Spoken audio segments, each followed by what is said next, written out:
Have you ever just looked up at a 400-ton jumbo jet just kind of cruising miles above the ground and wondered, how? Seriously, how in the world does something that massive, that heavy, just hang out up there? Okay, let's get into it, because the answer is all around us, in the fascinating and totally invisible world of aerodynamics. You gotta love this quote from Orville Wright. It's so clever, right? But it also perfectly captures this counterintuitive magic we're about to unpack. See, flight isn't about just floating. It's an aggressive, dynamic fight against gravity, happening every single second. And that really is the big question for today, isn't it? We see the plane in the sky, but the how, well, that involves mastering an invisible medium, bending the very air to our will, using some unbelievably clever physics. So, let's break it down. All right, first things first, you have to understand your opponent. And in this story, the opponent is gravity. It's this relentless force, always pulling everything down, no exceptions. So to fly, you have to generate an opposing force, an upward push we call lift, that's strong enough to tell gravity, not today. Now, here's where it gets really interesting. The secret to making that lift isn't really in the plane itself, it's in the air it's moving through. You see, in physics, air is considered a fluid. Yeah, just like water. It flows, it has pressure, and if you can figure out how to manipulate that fluid, you can fly. So how do you manipulate a fluid like air? This brings us to the first huge clue in solving the mystery of flight. And it all, and I mean all, comes down to controlling air pressure. Okay, whoa, don't let the equations scare you off. We are not doing math today, I promise. What's important is the big idea behind it, which a guy named Daniel Bernoulli figured out way back in the 1700s. He discovered this amazing relationship between how fast a fluid is moving and the pressure it exerts. And this is it. This is the secret sauce right here. Bernoulli's principle basically says that for a fluid like air, the faster it moves, the lower its pressure gets. And on the flip side, when it slows down, its pressure goes up. Just burn this into your brain. Fast air equals low pressure. Slow air equals high pressure. This is the fundamental weapon of flight.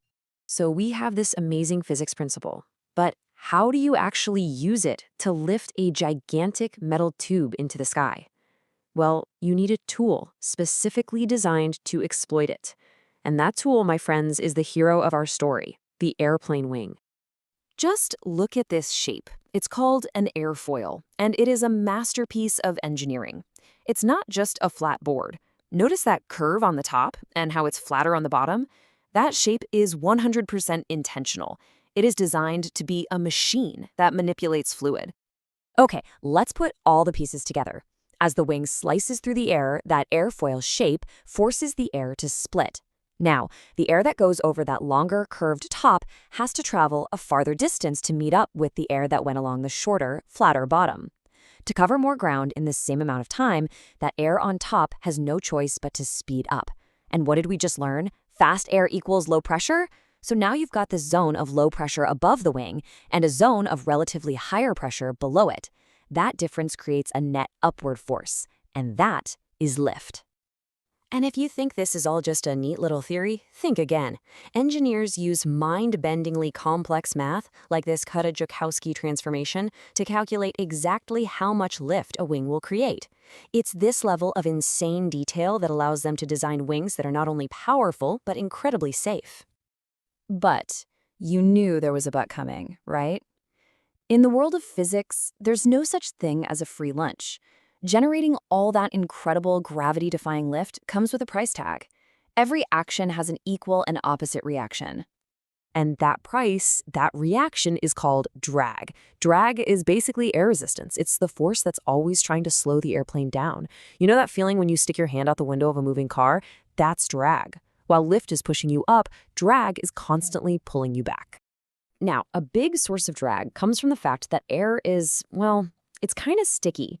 It has a property called viscosity. It doesn't just slide past the wing perfectly. A super thin layer of air molecules literally sticks to the surface. That stationary layer then slows down the layer of air above it, and so on, creating this boundary layer of slow, turbulent air that causes friction and holds the whole plane back. So we figured out lift, and we're dealing with drag. But what happens when you just stomp on the gas? I mean, what happens when you push the speed way, way up and start getting close to the speed of sound itself? Well, the rules of the game change completely. Check this out. Anything moving through the air creates pressure waves, which is just a fancy way of saying sound waves. At low speeds, those waves easily move out ahead of the plane. But as the plane gets faster and faster, it starts to catch up to its own sound. The waves can't get out of the way fast enough, and they start to pile up in front of the aircraft, just like the bow wave on a boat. To talk about this stuff, engineers came up with a really handy measurement, the Mach number. It's super simple. It's just the plane's speed divided by the speed of sound right there in that air. So Mach 0.8 means you're flying at 80% the speed of sound.